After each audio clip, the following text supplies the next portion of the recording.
Dear students, अस्सलाम वालेकुम। आज का जो हमारा टॉपिक है वो है sums, differences, products and questions.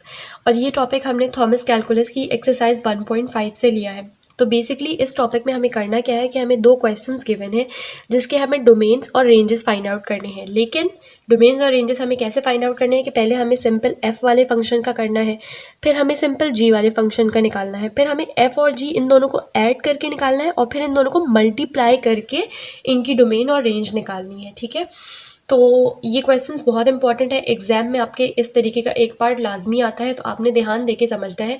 बहुत आसान क्वेश्चंस हैं, आप थोड़ा सा ध्यान देंगे तो आपको समझ में आ जाएगा। तो चलिए हम मूव करते हैं क्वेश्चन नंबर 1 की तरफ। पर उससे पहले अगर आप मेरे चैनल पर नए हैं, आपने चैनल को सब्सक्राइब नहीं किया है, तो काइंडली आप चैनल को सब्सक्राइब कर दीजिएगा। ठीक है, तो देखिए पार्ट 1 के अंदर स्टूडेंट्स हमें सबसे पहले सिर्फ एफ वाले का निकालना है। तो हम यहाँ पे इस तरह से कर लेते हैं एफ थोड़ी सी, ताकि प्रेजेंटेशन भी हो जाए। ठीक है, तो एफ जो है वो मेरा बेसिकली क्या है, ये फंक्शन है एफ ऑफ एक्स वाला। तो हम लिखते हैं F of X equals to X. अब स्टूडेंट्स यहाँ पे आप देखो कि मेरे पास डोमेन क्या होती है, जो नंबर हम इनपुट कर रहे होते हैं, और रेंज क्या होती है, जो उसके आंसर्स होते हैं। लेकिन डोमेन के अंदर हमारे पास हम कौन से नंबर इनपुट नहीं कर सकते, कोई भी ऐसा नंबर जो मुझे इन्फिनिटी या आयोटा आंसर में दे रहा हो, हम वो वाले नंबर इनपुट नहीं कर सकते। लेकिन यहाँ पे जो फंक्शन है ये एक्स है, सिंपल। इसके अंदर आप कोई भी नंबर पुट कर दो, एक्स की कोई भी वैल्यू दो, तो आपके पास आंसर कभी भी इन्फिनिटी या आयोटा नहीं आएगा। यहाँ पे रियल नंबर की बात हो रही है। ठीक है, तो इसका मतलब कि इस वाले फंक्शन की जो डोमेन है वो क्या है, वो नेगेटिव इन्फिनिटी से लेके इन्फिनिटी है, और जो इसकी रेंज है वो भी मेरे पास नेगेटिव इन्फिनिटी से लेके इन्फिनिटी है। ठीक है स्टूडेंट्स, तो ये मेरे पास पार्ट 1 था। अब जो इसका सेकंड पार्ट है इसी क्वेश्चन का, उसके अंदर मुझे सिर्फ और सिर्फ जी वाला जो फंक्शन है उसकी डोमेन और रेंज बतानी है। तो यहाँ पे जी का मतलब क्या है, ये जी ऑफ एक्स। तो हम यहाँ पे लिख लेते हैं कि जी ऑफ एक्स जो है वो मेरे पास क्या है, वो मेरे पास है under root of X minus 1। अब यहाँ पे जो है ना वो डोमेन फाइंड आउट करने का वैसे तो एक जो बेसिक मेथड है वो क्या है कि आप x की डिफरेंट वैल्यूज़ लेते हो। ठीक है, ए 2-3 आप नेगेटिव में ले लेते हो, 2-3 पॉजिटिव में ले लेते हो, एक जीरो में ले लेते हो, तो आपको डोमेन का अंदाज़ा हो जाता है। लेकिन मैं अपने स्टूडेंट्स को ये वाला मेथड प्रेफर नहीं करवाती। ठीक है, मैं उनसे एक दूसरा मेथड बनवाती हूँ जो कि क्विक है और मुझे कंपैरेटिवली आसान भी लगता है। ठीक है, वो क्या है कि आप देखो यहाँ पे मेरे पास है -1 और अंडर रूट लगा है। आपको ये पता है कि अगर मेरे पास अंडर रूट है और इसके अंदर माइनस लगा हुआ हो, तो इसका आंसर मेरे पास हमेशा आयोटा की फॉर्म में ही रिटर्न होता है। विच मीन्स दैट कि अगर मैं यहाँ पे x की कोई भी ऐसी वैल्यू लेती हूँ जो कि -1 से बड़ी है, या फिर कोई ऐसी वैल्यू x की लेती हूँ जिसका आंसर मेरे पास एड अप या सब्ट्रैक्ट करने पे भी नेगेटिव में ही आता है, तो मेरा जो आंसर आएगा वो आयोटा की फॉर्म में आएगा, जो कि डोमेन में एक्सेप्टेबल है ही नहीं। सही है, तो अब फॉर एग्जाम्पल अगर ये मेरी एक रियल लाइन है, ठीक है, ये 0 है, ये -1 है, ये +1 है, सो ऑन, ये पॉजिटिव इन्फिनिटी और ये नेगेटिव इन्फिनिटी। अब देखो अगर मैं 0 की बात करूं, मैं अगर फॉर एग्जांपल इस x को 0 लेती हूं, तो ये 0 -1 मेरे पास क्या आएगा, -1 ही आएगा।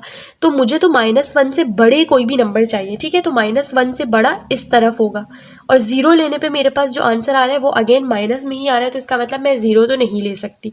फिर अब मैं 1 लेती हूँ, और तो 1 लूँगी तो 1 - 1 मेरे पास क्या होगा, 0 आएगा, अंडर रूट 0 का आंसर आएगा। इसी तरह 2 लूँगी, 3 लूँगी, कुछ भी लूँगी तो इसका आंसर आएगा मेरे पास। ठीक है, -1 से बड़ा नंबर यहाँ से आ रहा था। मैं दोबारा एक बार रिपीट करती हूँ, देखिए हमें क्या लेना था, x को -1 से बड़ा लेना था। क्यों -1 से बड़ा लेना था, क्योंकि अगर हम -1 से छोटा लेते तो मेरे पास आंसर नेगेटिव में आता, और अंडर रूट लगा हुआ है तो नेगेटिव में जो आंसर आता वो आयोटा की फॉर्म में आता। ऐसा ही है, तो हमें क्या पता चला, हमें पता चला कि -1 से बड़ा ही हमें x की वैल्यू लेनी है। अब -1 से बड़ा जो था वो मेरे पास 0 था, तो यहाँ पे जब हमने 0 रखा तो वो अगेन मेरे पास नेगेटिव में ही आंसर आ रहा था, तो इसलिए हम 0 नहीं ले सकते। फिर हमने जब 1 देखा तो 1 भी रख सकते हैं, 2 भी रख सकते हैं, 3 भी रख सकते हैं, कोई भी नंबर रख सकते हैं। तो इसका मतलब इसकी जो डोमेन है वो 1 से लेके इन्फिनिटी तक कुछ भी हो सकती है। ठीक है, तो यहाँ पे मैं डोमेन लिख देती हूँ, 1 इंक्लूडेड है, तो ये वाला ब्रैकेट आएगा 1 से लेके इन्फिनिटी तक। ठीक है, सही है स्टूडेंट्स, तो ये मेरे पास डोमेन हो गई। और अब अगर मैं इसकी रेंज की बात करूँ, तो इसकी रेंज में आपको पता है कि डोमेन सबसे मिनिमम कौन सा है, 1 है। तो आप यहाँ पे 1 रख के देखो, तो अंडर रूट ऑफ 1 - 1 क्या आएगा, 0 आएगा। तो इसका मतलब इसकी रेंज में जो मिनिमम लिमिट है वो है 0, और मैक्सिमम क्या हो सकती है, इन्फिनिटी, यानी 0 से लेके कुछ भी हो सकती है। सही है, तो ये हमारे पास पार्ट 2 हो गया इसका। अब इसी का पार्ट 3 क्या है कि मुझे f और g इन दोनों को ऐड करके निकालना है। तो मैं यहाँ पे लिख लेती हूँ कि पार्ट 3 मेरे पास क्या है कि मुझे f + g इन दोनों फंक्शंस को ऐड करके निकालना है। तो सबसे पहले तो आप इसको इस तरह से लिख लो कि ये जो f है ये बेसिकली मेरे पास क्या है, ये f ऑफ x है, प्लस ये जो g है ये मेरे पास g ऑफ x है, ठीक है, तो g ऑफ x। तो अब यहाँ पे मेरे पास f ऑफ x क्या है, x है, प्लस g ऑफ x मेरे पास क्या है, under root of x minus 1। अब देखिए स्टूडेंट्स, एक चीज़ यहाँ पर जो आपको नोटिस करनी है वो क्या करनी है कि देखिए फंक्शंस अभी भी क्या है, सेम ही है, सिर्फ और सिर्फ हमने इनको क्या कर दिया, ऐड कर दिया है। तो इसका मतलब फॉर एग्जांपल अगर मेरे पास दो नंबर लिखे हैं, एक मेरे पास लिखा है 2 और एक मेरे पास लिखा है 5, ठीक है, तो देखिए ये 2 एक इवन नंबर है, ये 5 एक ऑड नंबर है। अगर मैं इन दोनों को कंबाइन करके लिख दूँ तो ये क्या बन रहा है, 7, यानी आंसर तो अलग आ रहा है लेकिन स्टिल ये नंबर तो वही है ना, 2 + 5 नंबर तो वही है। तो इस बात को अगर आप यहाँ पे अप्लाई करो तो इसका क्या मतलब है कि आपके पास फंक्शन वही है, तो इसका मतलब कि जो इनकी डोमेन आएगी वो भी या तो ये वाली आएगी या तो ये वाली आएगी, लेकिन जो इसकी रेंज है वो अलग आ सकती है, जैसे कि यहाँ पे आंसर अलग आया। समझ आई बात? आप लोगों को मैं एक दफ़ा दोबारा रिपीट करती हूँ कि क्योंकि फंक्शन मेरे पास सेम है इसलिए डोमेन यानी इनकी नेचर तो सेम ही है, तो इसका मतलब कि इनकी जो डोमेन आएगी वो या तो ये वाली आएगी या तो ये वाली आएगी, लेकिन हाँ इनकी रेंज अलग आ सकती है इन दोनों से। क्यों? क्योंकि अब ये दोनों ऐड हो गए हैं। समझ आ गई बात? ठीक है, तो अब हम यहाँ पे अगर देखें, देखिए अब अगर मैं ये वाली डोमेन की बात करूँ तो ये क्या है, नेगेटिव इन्फिनिटी से इन्फिनिटी।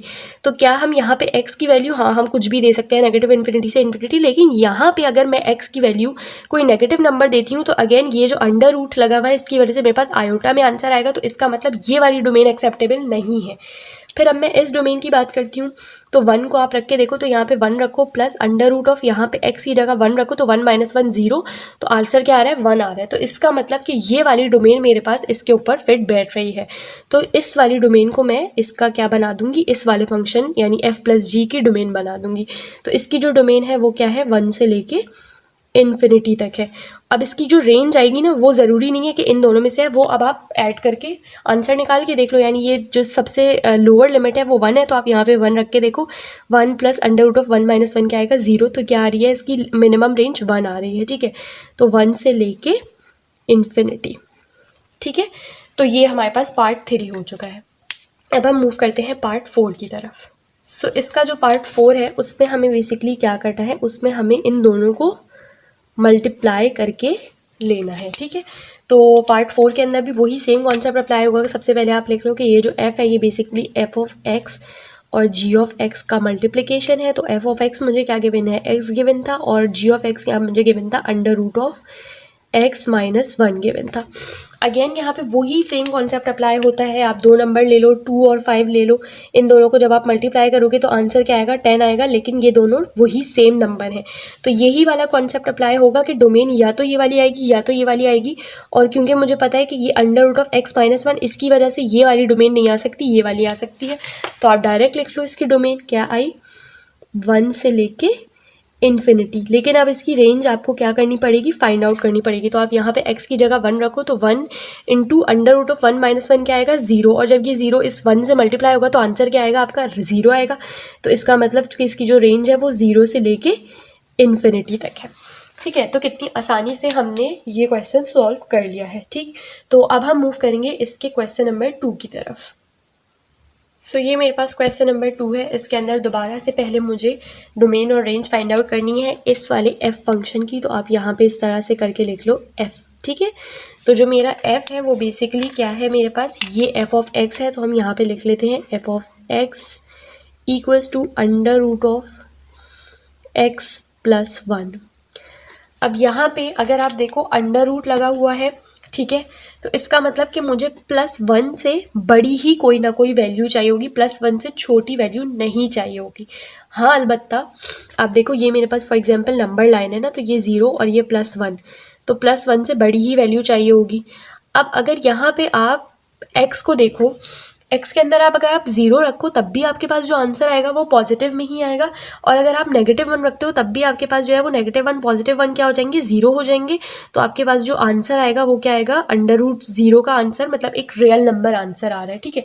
तो इसका मतलब जो इसकी डोमेन है उसमें आप -1 से लेके इन्फिनिटी तक कुछ भी रख सकते हो, लेकिन -1 से छोटा यानी -2 नहीं रख सकते। क्यों? क्योंकि -2 + 1 क्या आएगा, -1 आएगा, वो दोबारा से आपके पास फिर आयोटा में आंसर आना शुरू हो जाएगा। तो इसकी जो डोमेन है वो क्या होगी, इसकी डोमेन होगी आपके पास -1 से लेके इन्फिनिटी तक, ठीक है। और फिर इसकी रेंज आप निकाल के देख लो, तो आप जब यहाँ पे x की जगह -1 रखोगे तो वो आएगा 0, ठीक है। तो 0 इज़ इंक्लूडेड, तो 0 से लेके इन्फिनिटी तक इसकी रेंज हो जाएगी, ठीक है। ये हमारा पार्ट 1 हो गया।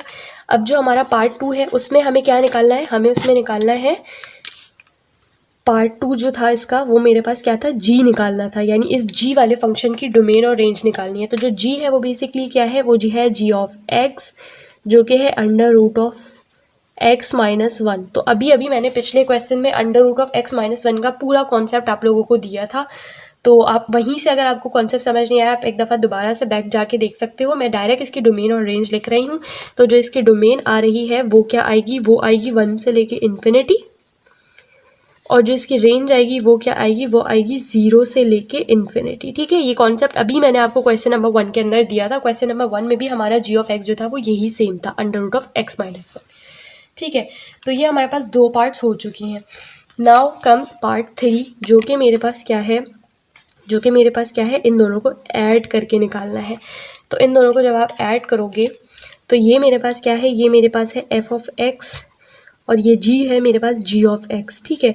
तो f ऑफ x मेरे पास क्या है, √x + 1 गिवन है, प्लस g ऑफ x मेरे पास क्या गिवन है, √x - 1 गिवन है। तो अब वही सेम कॉन्सेप्ट के फंक्शंस क्योंकि सेम है, तो इसका मतलब डोमेन या तो ये वाली होगी या तो ये वाली होगी, रेंज अलबत्ता चेंज हो सकती है। तो अब यहाँ पे आप देखो, इस वाले के अंदर अगर आप ये वाली डोमेन रखो -1 वाली, तो यहाँ पे अगर आप -1 रखते हो तो आपके पास आंसर क्या आएगा, √0 आएगा, जो कि एक्सेप्टेबल है। लेकिन अगर आप यहाँ पे -1 रखते हो तो क्या आएगा, -1 क्या हो जाएगा, -2, और -√2 का आंसर क्या आता है, आयोटा में। इसका मतलब ये वाली डोमेन एक्सेप्टेबल नहीं है। अब ये वाली रख के देखते हैं, तो ये क्या है, 1। तो आप यहाँ पे 1 रखो तो 1 + 1 क्या आ रहा है, √2 आ रहा है, ठीक है, सही है। अब यहाँ पे रखो तो 1 - 1 क्या आ रहा है, √0 आ रहा है। तो इसका मतलब दोनों आंसर्स एक रियल नंबर ही आ रहे हैं। तो ये वाली डोमेन मेरे पास क्या है, एक्सेप्टेबल है। मैं इसकी डोमेन ये लिख दूंगी, d = 1 से लेके इन्फिनिटी। अब इसकी रेंज की आप बात करो तो रेंज हमारे पास क्या आती है, चेंज आती है। तो रेंज के लिए आप इसकी लोअर लिमिट रखो, तो √1 + 1 क्या हो जाएगा, √2 हो जाएगा, प्लस ये वाला क्या हो जाएगा, 1 रखने पे 0 हो जाएगा। तो इसकी जो रेंज आ रही है वो आ रही है √2 से लेके इन्फिनिटी तक, ठीक है। और ये हो गया मेरे पास पार्ट 3। अब हम इसके पार्ट 4 को देखेंगे। तो इसका पार्ट 4 जो है वो बेसिकली क्या है कि मेरे पास इन दोनों को मल्टीप्लाई करना है, ठीक है, और फिर उसकी डोमेन बतानी है और रेंज बतानी है। तो मल्टीप्लाई करने पे ये हो जाएगा f ऑफ x, और ये मेरे पास है, सॉरी यहाँ पे ये आएगा, यहाँ पे ये आएगा, ये है g ऑफ x, ठीक है। तो f ऑफ x मेरे पास क्या गिवन है, √x + 1 गिवन है, और ये मल्टीप्लाई का साइन, और g ऑफ x क्या गिवन, √x - 1 गिवन है। तो यहाँ पे भी अगेन वही वाली चीज़ आ रही है कि या तो इसकी डोमेन ये वाली होगी या तो ये वाली होगी। तो अब आप यहाँ पे इसकी डोमेन ये वाली रख के देखो, तो -1 आप इस वाले में तो रख लोगे, इस वाले में कि -1 + 1 आपको √0 देगा, लेकिन आप यहाँ पे -1 नहीं रख सकते। तो इसका मतलब इसकी डोमेन ये वाली नहीं होगी, ये वाली होगी। अब आप 1 रख के एक दफ़ा खुद से भी देख लो, तो 1 + 1 क्या आएगा, √2, और ये 1 - 1 क्या आएगा, √0। तो √2 ये आ रहा है, ठीक है। तो आप इसकी जो वो रख लो, ठीक है। तो इसकी आपके पास क्या आ रही है, इसका आपके पास आ रहा है 1 + 1, ये क्या हो जाएगा, यानी इसकी जो डोमेन आई है वो क्या आई है आपके पास, 1 से इन्फिनिटी आई है, ठीक है। और अब आप इसकी रेंज की बात करो तो यहाँ पे जब आप रखोगे तो √1 + 1 ये क्या आ रहा है आपके पास, ये आएगी √ आपके पास 2, और ये हो जाएगा 1 - 1, तो ये 0 आएगा आपके पास, ठीक है। तो ये हारी है आपकी 0 से लेके इन्फिनिटी तक इसकी रेंज, सही है। तो स्टूडेंट्स ये हमारे पास दोनों क्वेश्चन थे। अगर आप लोग को सॉल्यूशन मैनुअल चाहिए तो मैंने डिस्क्रिप्शन बॉक्स में सॉल्यूशन मैनुअल का भी लिंक दिया हुआ है। सॉल्यूशन मैनुअल में अलबत्ता इनके जो आंसर्स हैं वो थोड़े से डिफरेंट तरीके से लिखे हैं, लेकिन बात यही है, ठीक है। तो होप आप लोगों को ये लेक्चर वीडियो पसंद आई होगी। कोई क्वेरी है तो आप मुझसे कॉमेंट सेक्शन में पूछ सकते हैं। चैनल को सब्सक्राइब करते हुए जाएगा, और अगर वीडियो ने आपकी हेल्प की है तो अपने फ्रेंड्स के साथ भी शेयर करें ताकि उनकी भी हेल्प हो सके।